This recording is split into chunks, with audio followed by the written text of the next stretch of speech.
Salut à tous, bienvenue dans l'épisode 2 d'Objectif 3 minutes. Aujourd'hui on va parler d'un objectif de la marque Sigma. Sigma c'est quoi? C'est une société japonaise qui fabrique du matériel dédié à la photographie. Aujourd'hui on va s'attarder un petit peu sur leur 28 mm f1.8.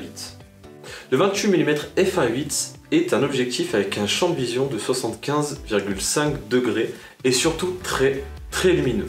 f1.8 ça commence à devenir très intéressant avec un angle aussi grand. Étant donné que c'est un objectif macro, il a une distance minimum de mise au point de 20 cm et un pouvoir de grossissement de 1 sur 2,7, ce qui est assez incroyable pour un objectif aussi lumineux. Je parlais juste avant de la distance minimum de mise au point. Maintenant, je vais vous parler de la vitesse de mise au point. Étant donné que c'est un objectif un peu vieillissant, c'est vrai que des moments, il pompe un peu et il galère à faire la mise au point, très légèrement.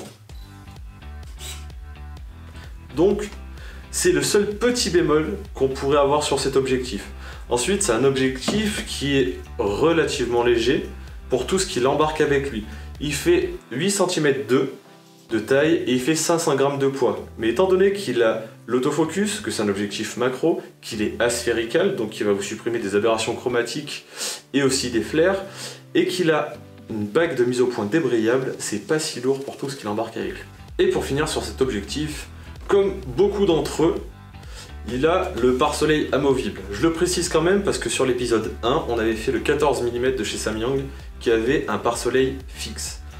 Et du coup, le gros avantage, c'est qu'on va pouvoir y mettre des filtres. Le diamètre des filtres est de 77 mm.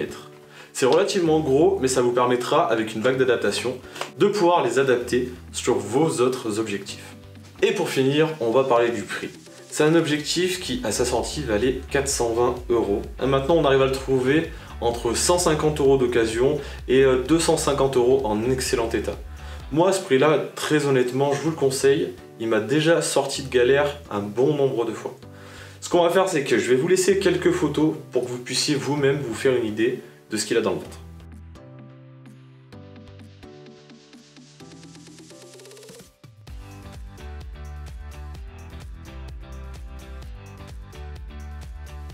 Allez, j'espère que cette vidéo vous a plu. N'hésitez pas à nous laisser un maximum de commentaires constructifs, ça nous permettra de faire évoluer le format. En tout cas, j'espère que ça vous a plu et à plus, ciao!